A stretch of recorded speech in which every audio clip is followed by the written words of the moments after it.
I'm Awake. I'm here to ask you for your support. Finding honest Native-centered news is not easy, but with your support, we're able to provide accurate information about Standing Rock, Line 3, treaty violations, and COVID-19 in our Native communities. Please visit Native Roots Radio Network on Patreon and donate if you can. That's Native Roots Radio Network on Patreon. Pinigigi, and thank you for your support. The city of Minneapolis is now on Native Roots Radio with Minneapolis AIR. AIR stands for American Indian Relations.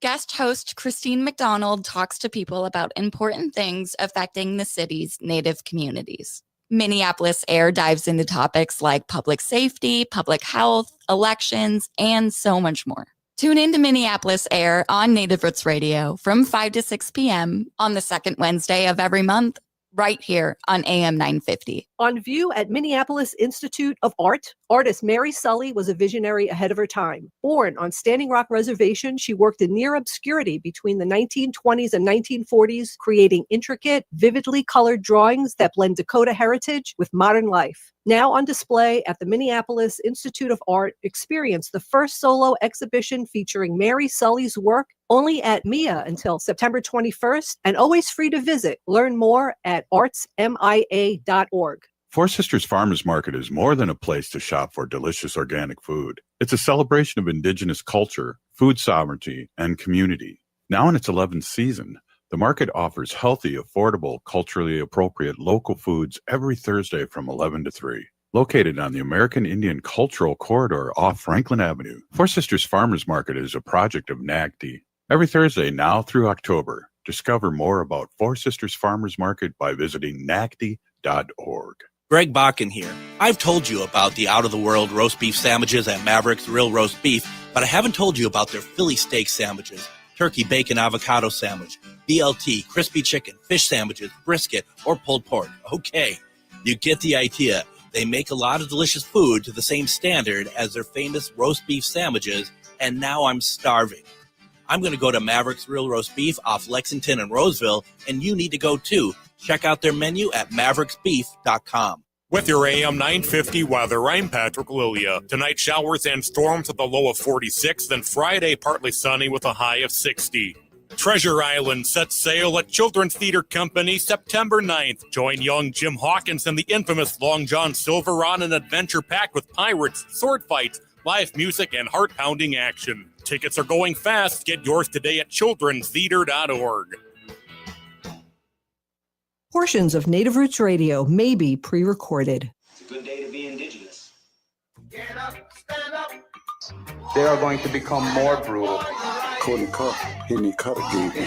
Because all the hippies were trying to be Indians anyway. They're going to become more repressive because it's a matter of dollars and their illusionary concepts of power.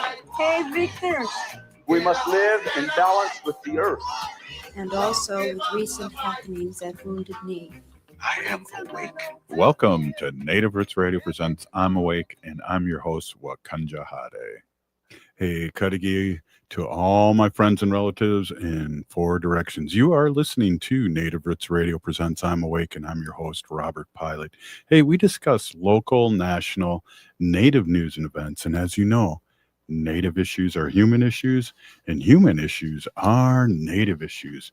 Hey, really excited today. We got a jam-packed show. Later on, we're going to have Robert Liligren of Native American Community Development Institute on, but we're really excited to hear soon to have Kahomy Weston on. But before we get to Kahomy and talk about the great work that her and her organization's doing, I want to just remind everyone on Saturday, September 13th, 2025, our walk team, Team AM 950, will join hundreds of other teams supporting Minnesota Recovery Connection Walk for Recovery on the grounds of the Minnesota State Capitol. So I'll be there walking. And again, I owe my life to recovery. I have 40 years of sobriety, clean and sober for 40 years. And I couldn't do it without the community.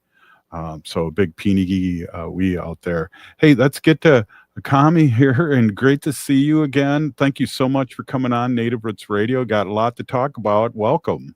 Hey, thank you. And congratulations on those many years. That's quite an accomplishment. Appreciate it. I don't like to talk about it because it really, a lot of people have helped me over the years, and I just feel grateful, and I appreciate you giving me a shout out there. Hey, a lot going on, and why don't we talk about your organization first? And Okay. so people that are just listening for the first time, because we have people all over Turtle Island listening to this show, and we're over 20 stations on Civic Media, and of course the Twin Cities, and Michigan and Illinois. So we're all over the Turtle Island. So let them know about your organization, and then let's talk about what's happening maybe in the next segment about what's happening right now with some exciting media coming out. Yeah, well, thank you for having me again. I always enjoy coming on and talking a little bit about Owámniyomni Okhódayapi. We are a nonprofit based out of Minneapolis, Dakota nonprofit, and we are trying to do our best to reclaim some land that we were able to get from the Army Corps of Engineers and start a big restoration project right there in downtown Minneapolis over at Stone Arch Bridge. So that's land areas known as Owámniyomni. And so that's what our org is trying to do and really help increase the visibility of Dakota people in the city of Minneapolis on their ancestral homelands, and shine a light on the history of one of Minnesota's most well-known sites. Yeah, definitely. And you have been, and people can go down there now too and hear the information and the history. I think that's so exciting.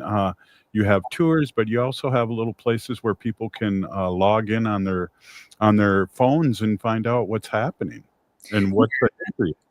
Yeah, so we do monthly tours on the first Saturday of each month. So our next one is actually this Saturday. And you can go down there now. The construction and everything's not going to be starting until early next year, 2026. But right now, if you walk along Stone Arch Bridge, you'll be able to see our signs. And you could just use your phone and use the QR code and scan it, and you'll be able to hear Dakota language right there on the site. And it kind of gives a history and a story of the area and why it's so important. Well, one of the things too I'd like to bring up and is talk about this is Lakota Dakota land. Of course, there's many nations that live here now, but ancestral and you guys have a Lakota and Dakota have a they started here, and talk a little bit about that. And I think to let our other listeners know about that. Yeah, so Minnesota is our homeland to the Dakota people. This is where our creation story starts. We emerged from the waters at Bedewaka, and this whole entire areas have always been ancestral lands to the Dakota people, Lakota, and we just want to make sure that that's known and not forgotten, because I think a lot of people, when they come to Minnesota, they automatically think of like other tribes or other ethnicities that are here when we've always been here. I've said it before, but we don't have a migration story to this area. This is where we come from. This is where we are. Exactly. And I've seen too that the Dakota people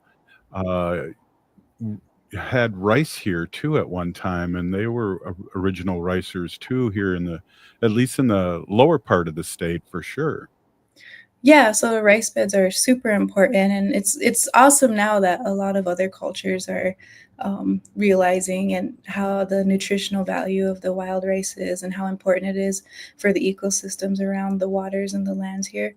But for Dakota people, they've always harvested and took care of it. Really true stewards of the land when it comes to wild rice and the river and the waters here. So. Yeah, that's beautiful. And before we get deep into what's happening now, let's talk about how people can find more information about your organization. Yeah, so of course our website, which is owámniyomni.org. We're also on Facebook and Instagram, which is Owámniyomni Okhódayapi on both. Very cool. And if they want to get a hold of you, is there an email that people can get a hold of you? Because again, the information that you bring here is really electric. I remember being in college and hearing about that area. And of course, in those days, me being old, they didn't talk about the Dakota. They talked about Father Hennepin and how he figured out how the falls moved and did all that math. But let's talk about you guys have been here for 10,000 years at least. Yeah, so I mean, if you go to our website, you can find all of our info there, our emails, or even the general email if anyone has any questions. That'll come straight to us. We try to respond pretty quickly. So, but yeah, the whole history with Father Hennepin Park, I think it's interesting how when non-natives move to the area, that's the first thing that they learn. And so we're trying to change that and make sure that they at least know our history of the area before they learn that what Father Hennepin did and what the industrial area became with the mills and the electric company and all that.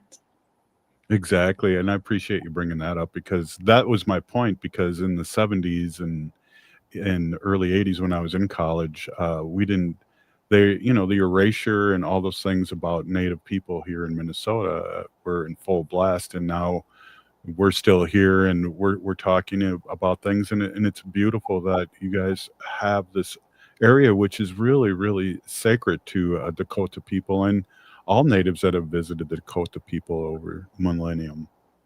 Yeah, I think it doesn't matter what tribe you are or even ethnicity, you feel some sort of power whenever you go down there. And I don't know if it's the falls or the energy in the area, but when you go to Owámniyomni, you can kind of feel that something significant was here. And it's still there, and that's what we're trying to fix and restore that land there. Yeah, and I appreciate that. Hey, we're with Kahomy Weston and Owámniyomni, and we're talking about a lot of beautiful things. And next segment, we're going to talk a little bit more and update what's happening right now. So this is Native Roots Radio, and we'll be right back.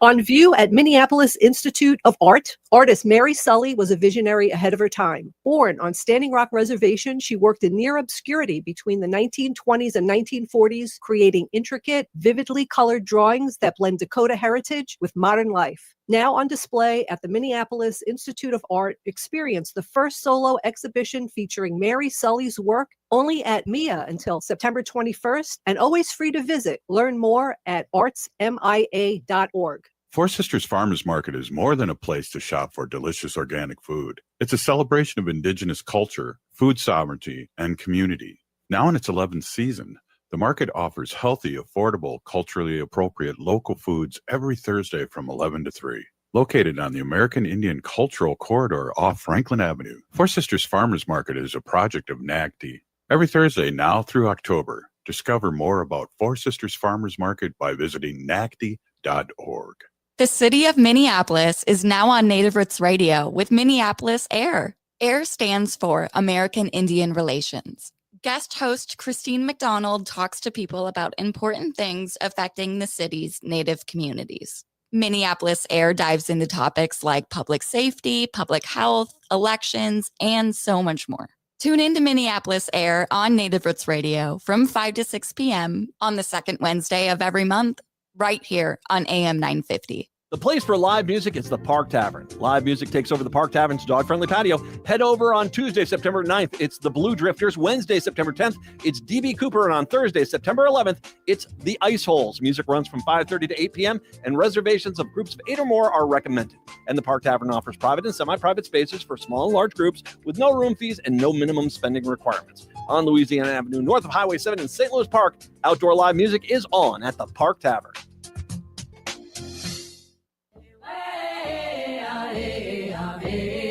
Hi, I'm Jane Fonda, and you're listening to Native Roots Radio. And we're back to Native Roots Radio presents I'm Awake, and this is Robert Pilot. Hey, welcome back, everyone. We are with Kahomy Weston, and we're talking about Owámniyomni Okhódayapi, and hopefully I did that better than I did the last time you were on. Welcome, Kahomy.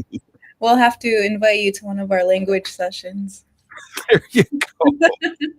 Exactly. I have enough trouble as people listen to the show with English and then Ho-Chunk and then now Dakota.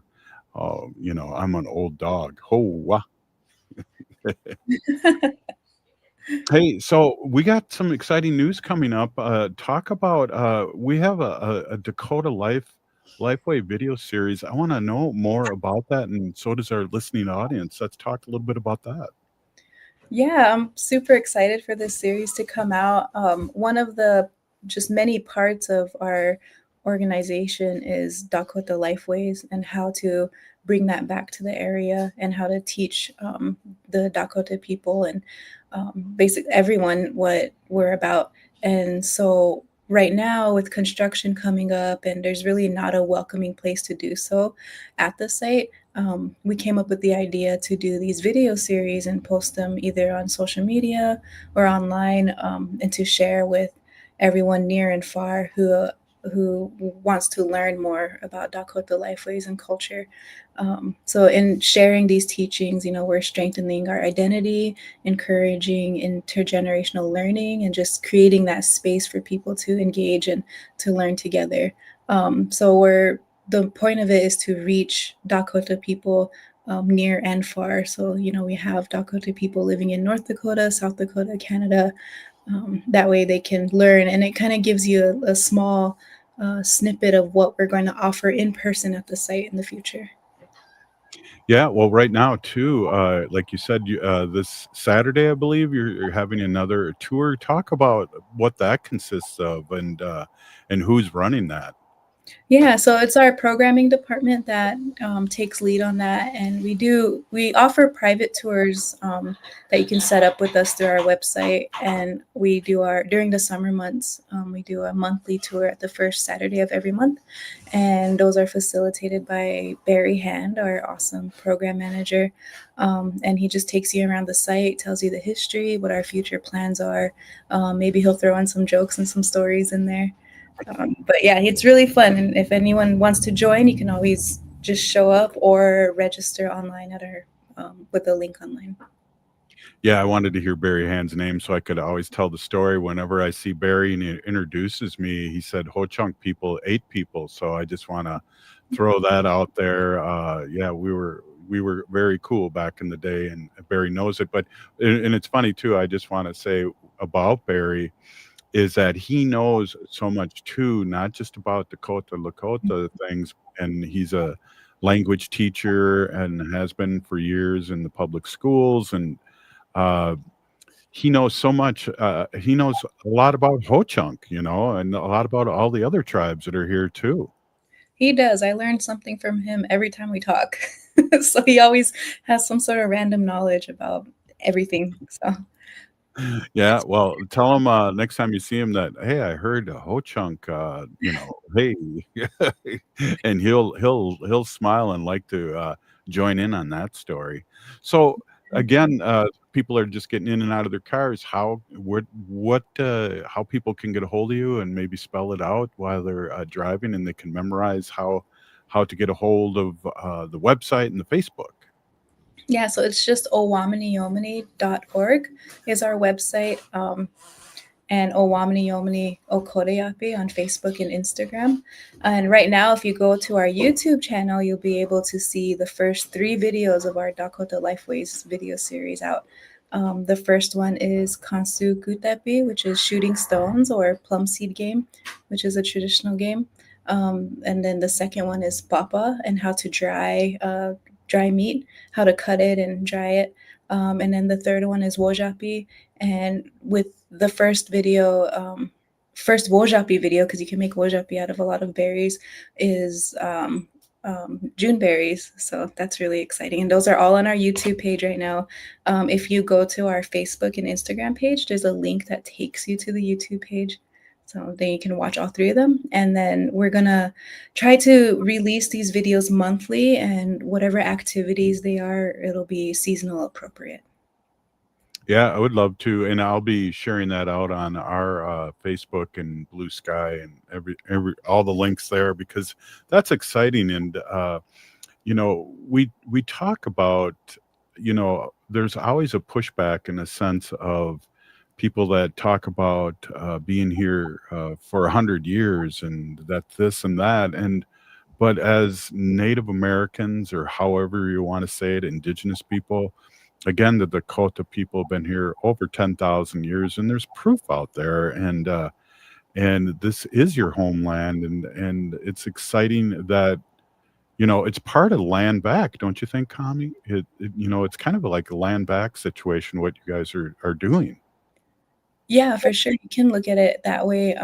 It's the definition of getting land back, and our deal with the Army Corps of Engineers is being the land was given back to the city of Minneapolis, but with a joint agreement that this land belongs to Dakota people, and that's who should care for it, and that's who it should belong to.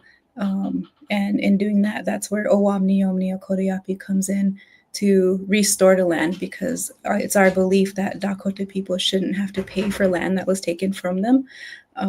And so we're doing our best to restore it as close as we can back to what it was, and to give it back to Dakota people. Well, across the way too, there's a really a sacred little island over there that's been, I guess, bastardized over the last couple hundred years. But are you recouping that area too? Because I know by talking to you before that area is super, not only historical but very spiritual to the Dakota people. Yeah, so right off of Stone Arch Bridge, you'll be able to see remnants of it, of Owámniyomni, which is the spirit island. Whenever they did construction, and they destroyed the area and actually used that parts of that island to build West River Road on the side there, which is right next to the site, and to build the mills before their mill ruins. Eventually, I think that's going to be a later phase, because right now we're working in phases. So phase 2, phase 3, we're brainstorming on how to rebuild that island. To me, this is totally amazing and such good news. And, as Native Americans, we are, the keepers of the land, Mother Earth and Father Sky. Kami, tell me something that you want to tell the audience out there that's listening. I always have to do that, because my wife always says, ask them what they want to talk about. So tell us a little story that you want to talk about here. We got a few more minutes. I don't think I really have like a story, but I just want to encourage people of indigenous descent or non-indigenous people to really take the time to learn about the history of the area that they live in, the stories that are with that, the people that originate from there, and just really understand why some of these places are so important to us, and the significance of just being present there. That's beautiful. Anything else before we let you go? Because that again is beautiful, and I am so happy. And hopefully, maybe the next thing we can do is reclaim Bedote, because that's another thing. When I drive by my boat, I just go, oh my goodness, this was a place, and now it's a park. Oh yeah. That'll be another future goal. I guess just check out our video series on YouTube and check out our social media pages. And I encourage everyone to join us on our tours, our monthly public tours. And we are also getting ready to do partnerships with other organizations in and around the Twin Cities. So if you see flyers out, if we're doing an activity, just come and join us. Absolutely, and it's right by a really world famous restaurant up on top of the hill there. Oh yeah, yeah. Pardon? It's named after the site. So. Yes, that's right, Owámni. Absolutely. Well, I appreciate you coming on as always, and hopefully we'll see you in a couple of weeks and get another update, because this is, to me, this is unbelievable. This is land back. This is all the things that we talk about here in Native Roots Radio, and your organization is doing it, and that's fabulous and right on. And again, thank you so much for coming on and talking about this. Yeah, thank you so much for having me again. Maybe next time I'll bring Barry on. Oh, we'd have to do a whole hour, right? Yeah. Oh, yeah, but next time you see him, let him know about that Ho Chunk story I told you. I will. So thank you so much, Kahomy Weston, and we'll be seeing you soon. Thank you again. Big Peeny Gigi. Wow, that was awesome. And I don't know, I can just, to me, as being a conduit to such great news is just really a fabulous thing. And I really, really appreciate them and appreciate what's going on here in the Twin Cities. Big things happening. And again, totally appreciate it. Hey, this is Native Roots Radio. Up next, we have the CEO and Executive Director of Native American Community Development Institute, Robert Liligren. So please stay with us. This is Native Roots Radio.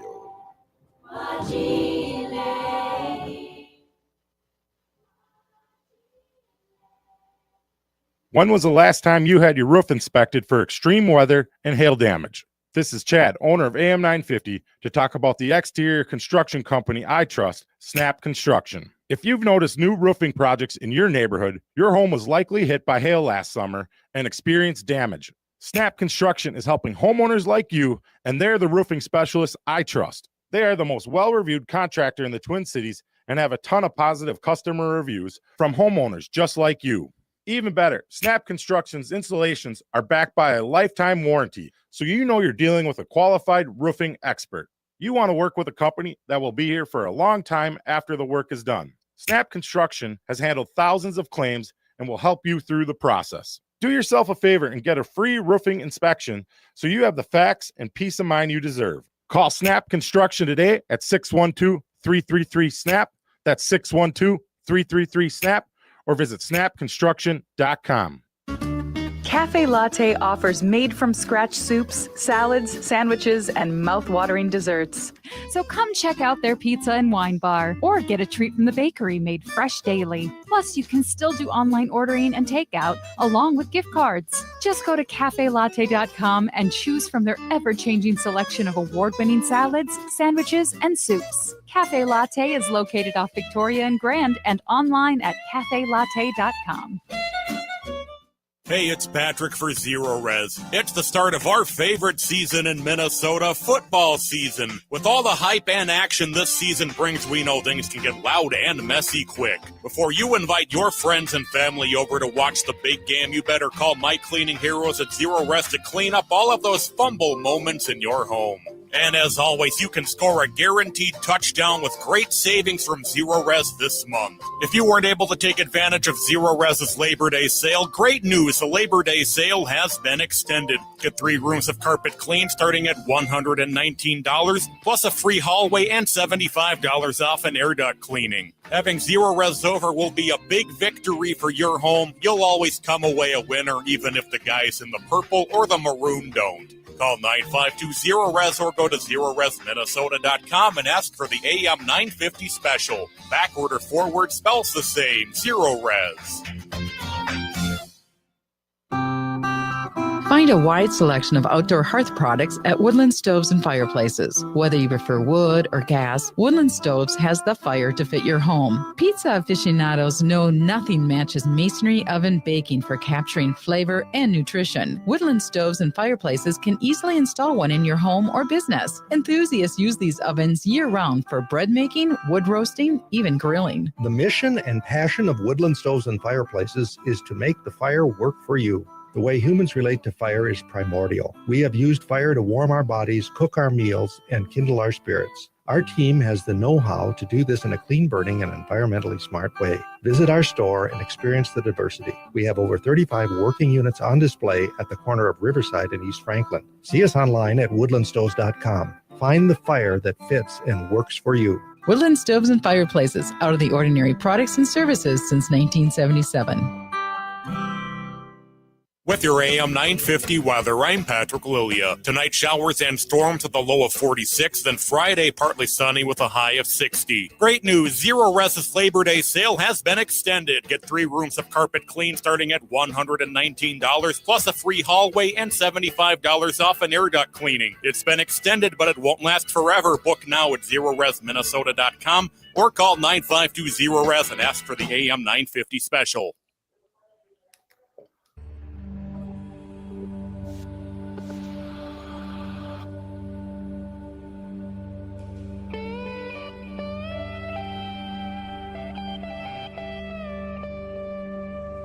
Hey, welcome back to Native Roots Radio Presents I'm Awake, and I'm your host, Robert Pilot.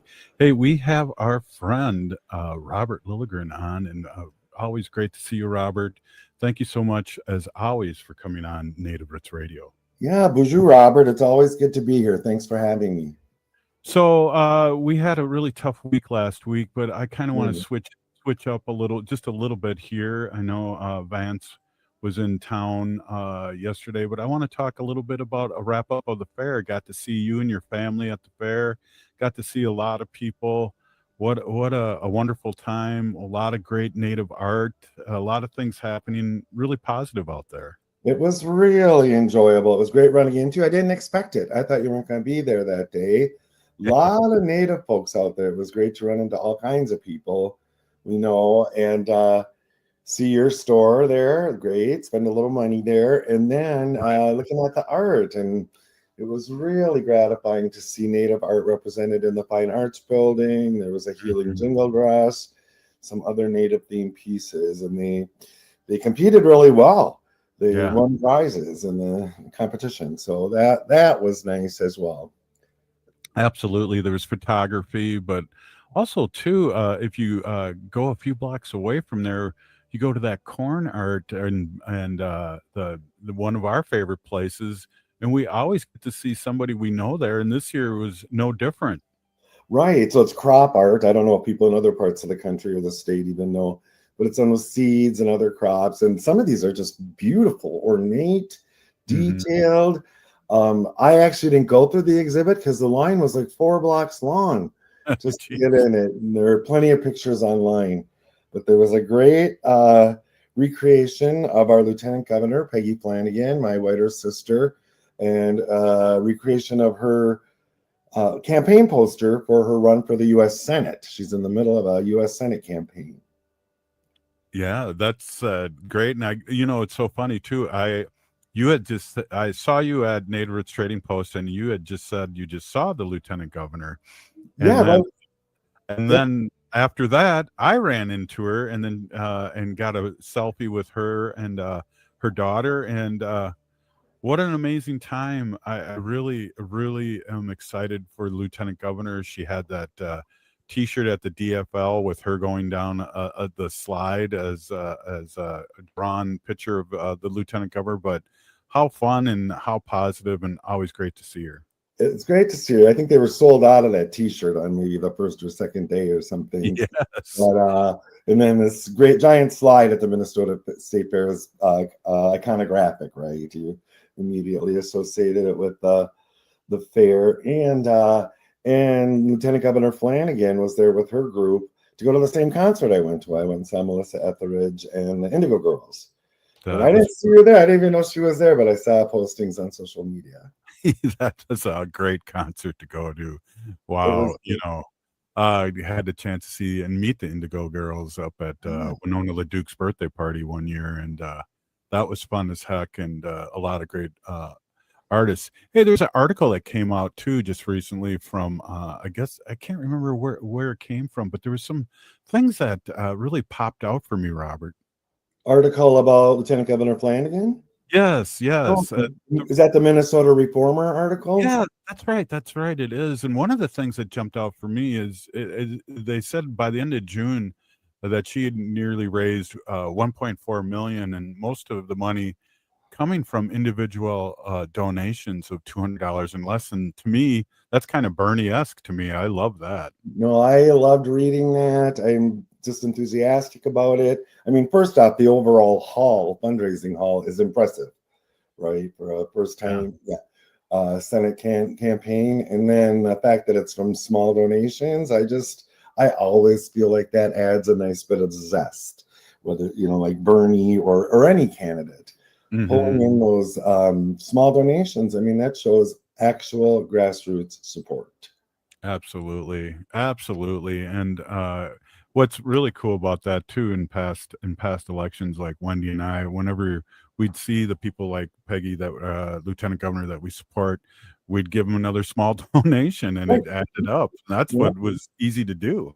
That is exactly right. And so, and I remember back in my campaigning days when I was running for Minneapolis City Council, I'd cheer for a $200 donation. I mean, that was a lot back then. And in a municipal race, but when a candidate like Peggy Flanagan can demonstrate that people really are stepping in and parting with their hard-earned dollars to support her, it means a lot.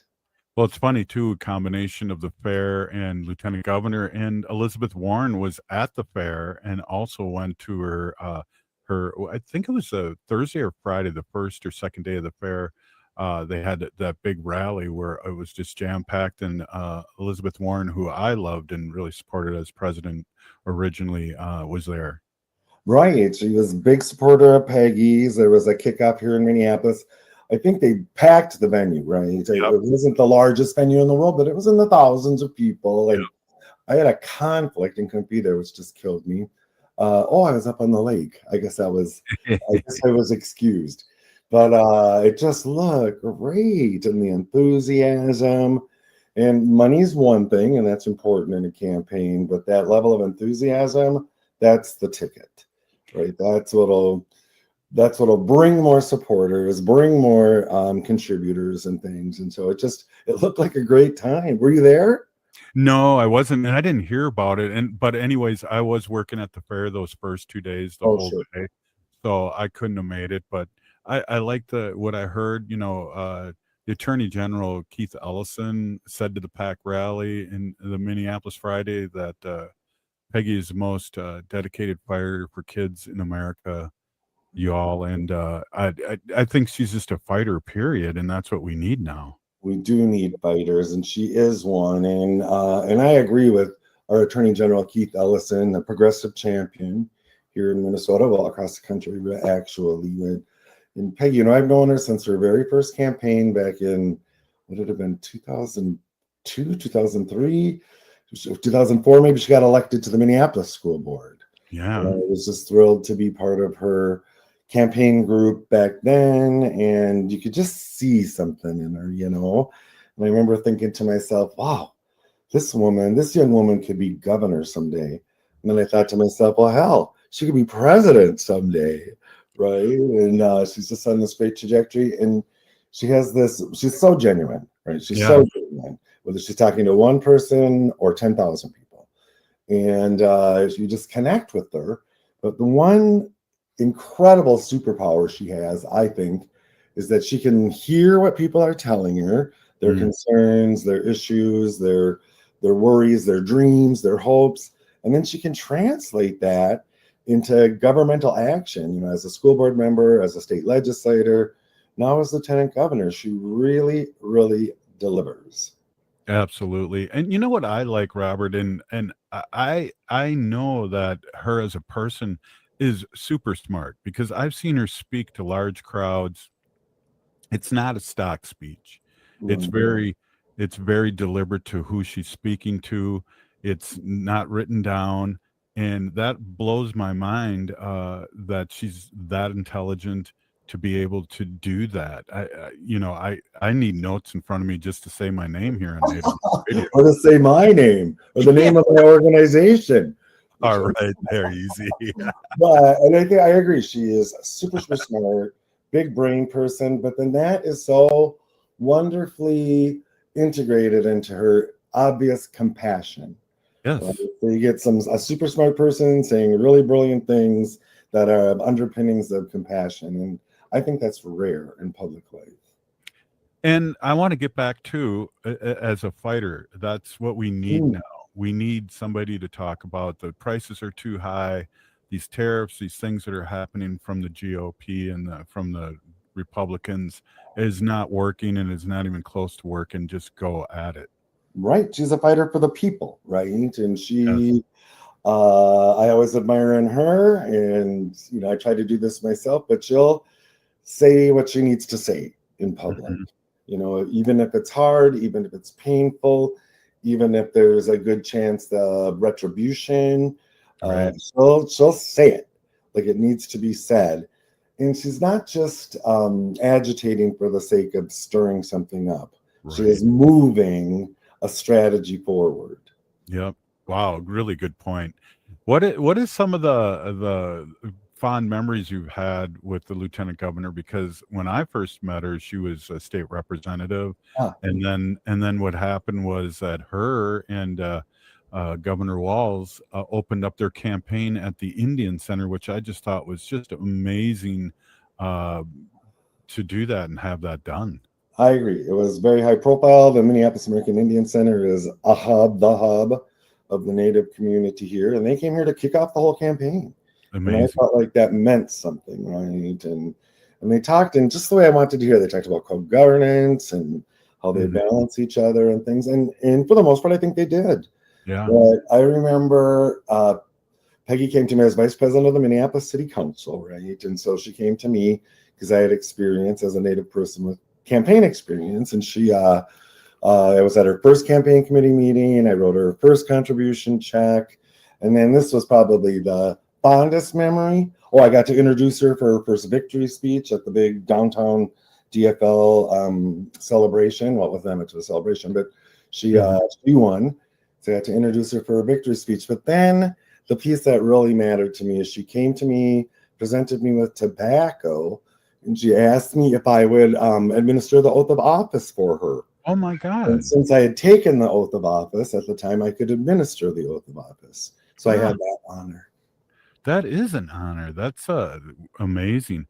Hey, Robert, we're going to take a quick break here, and I'm wondering if we can get down to some brass tacks next segment and talk a little bit about Native American Community Development Institute and the great work you guys are doing. Love to. Thanks. Right on. Hey, this is Native Roots Radio, and we're with Robert Liligren, Native American Community Development Institute CEO. We'll be right back. The city of Minneapolis is now on Native Roots Radio with Minneapolis AIR. AIR stands for American Indian Relations. Guest host Christine McDonald talks to people about important things affecting the city's Native communities. Minneapolis AIR dives into topics like public safety, public health, elections, and so much more. Tune in to Minneapolis AIR on Native Roots Radio from 5 to 6 p.m. on the second Wednesday of every month, right here on AM 950. On view at Minneapolis Institute of Art, artist Mary Sully was a visionary ahead of her time. Born on Standing Rock Reservation, she worked in near obscurity between the 1920s and 1940s, creating intricate, vividly colored drawings that blend Dakota heritage with modern life. Now on display at the Minneapolis Institute of Art, experience the first solo exhibition featuring Mary Sully's work, only at MIA until September 21st, and always free to visit. Learn more at artsmia.org. Four Sisters Farmers Market is more than a place to shop for delicious organic food. It's a celebration of Indigenous culture, food sovereignty, and community. Now in its 11th season, the market offers healthy, affordable, culturally appropriate local foods every Thursday from 11 to 3. Located on the American Indian Cultural Corridor off Franklin Avenue, Four Sisters Farmers Market is a project of NACDI.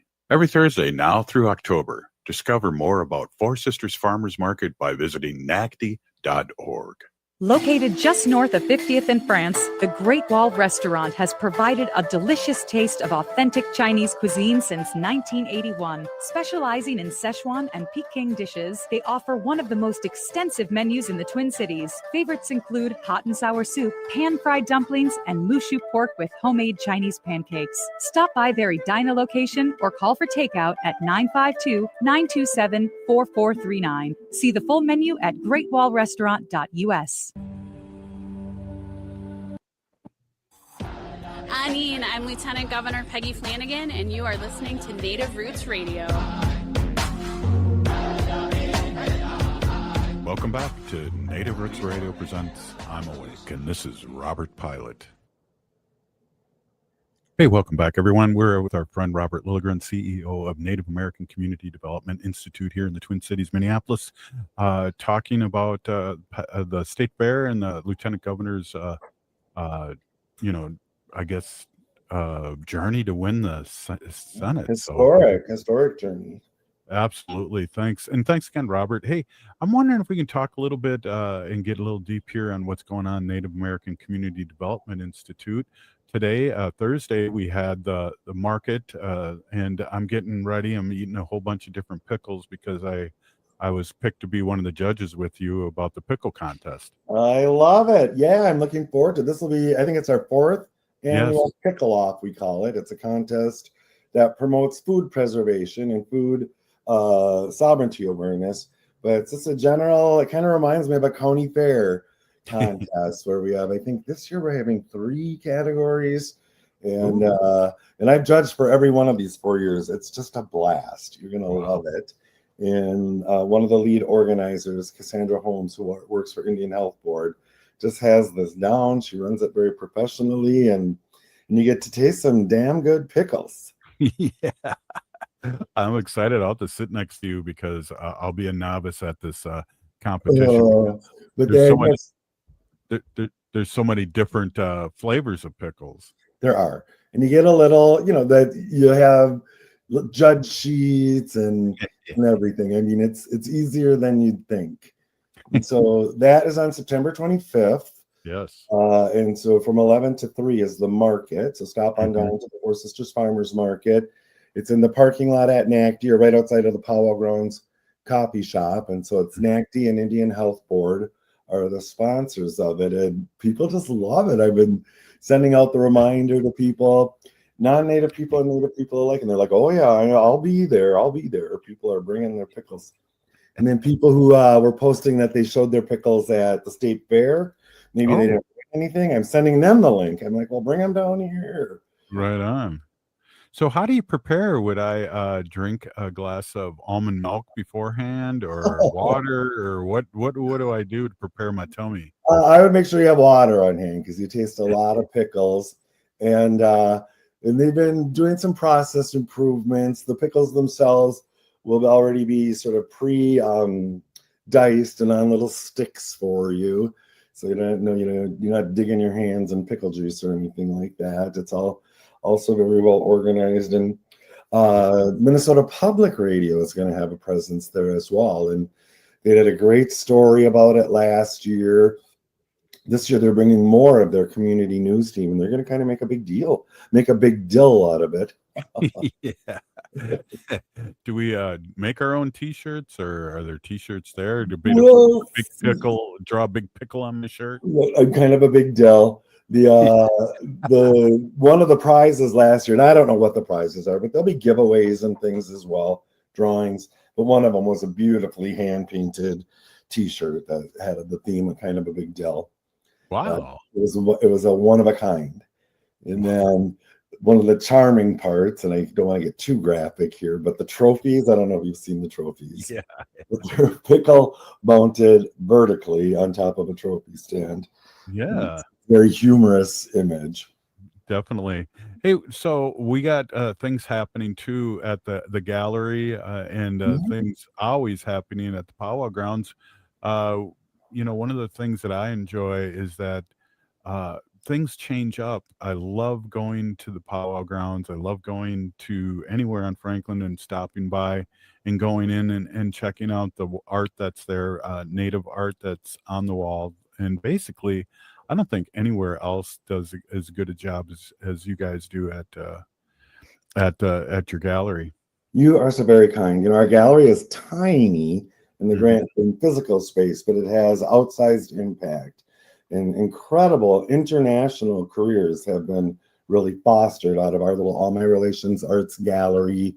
We have a more emerging gallery wall within the Powwow Grounds Coffee Shop, a huge community gathering space. So there's always something interesting to see there. The new show at All My Relations Arts is opening on October 16th. Yes. We don't have a show up inside the gallery right now, but it's called Matrilineal Memory. And it should be really impressive. I've just seen some of the pieces. Michaela Schaefer, a Hopi artist, is being featured, and so encourage people there to come down and see that. And then another kind of cool thing, we just awarded our 4th Jim Denemy Memorial Scholarship Award. Wow. Yeah, and Jim Denemy, folks might know, just a renowned contemporary artist, Native, very humorous. He has shown in our gallery a number of times. His stuff is funny and critical, and he passed a few years ago, and his wife, his widow, Diane Wilson, who's a renowned author, You're right. author, and she came to us at NACDI and All My Relations Arts and asked if we wanted to partner on this memorial scholarship, and we were so honored to do so. And so we just awarded our 4th scholarship award, 4th annual. Tamara Apumat is her name, a Native artist, and she is very excited to win. She's really committed to uplifting other Native artists. She's self-taught, multidisciplinary, and Tamara had her first public showing in our gallery. Wow. It was this beautiful image of a silhouette in profile of a pregnant woman who then with all this monarch butterfly kind of imagery incorporated into it. It was stunning. Wow. And that was the first time she ever showed her art publicly in a show, and it was the first piece that sold during that show. So it was just a nice stories like that come out of our little gallery a lot. That it's a career journey, right? We're helping people in their careers. Well, one of the people we've talked about in the past, I should say, is Sandy Whitehawk's daughter that worked with you guys before, and she just put unbelievable. I don't know. It's through the glass of elevators in this building at the University of Minnesota. I saw pictures of it, and it just blew my mind. But that's an alumni of NACDI. Yes, she is. Deani Whitehawk, international artist now, but she used to be the director at All My Relations Arts. It's where she really laid the foundations for this brilliant career she's having, and she just pops up everywhere these days. And in October 18th, she's opening a major show at the Walker Arts Center. Oh, wait, am I looking at the right one? Hold on. No, I'm not. She has a show called Love Language that's opening. Where is it? Well, one of the things I do believe that these designs were in the glass of a building at the University of Minnesota. Her daughter posted on Instagram, but that blew my mind. And that installation was just put up just recently, like days ago. Yep, she shows in New York. She's shown internationally.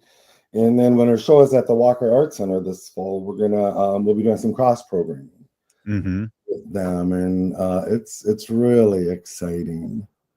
But you've had some great people working there, and you have great people working there now. Talk a little bit about them. We got like a minute left, and let's give them a shout out because it's always amazing to come to the gallery. I love it. So right now, our gallery director and our vice president of arts and culture is Angela Two Stars. Who herself has an incredible career trajectory. She has a piece in our Walker Sculpture Garden here in Minneapolis. Her assistant, Juliana Enright, they're a writer, artists themselves, DJ. Marlena Miles, Dakota artist, who just is having a brilliant career. She used to be a gallery assistant director there at All My Relations Arts. And if folks, I was going to direct you to this.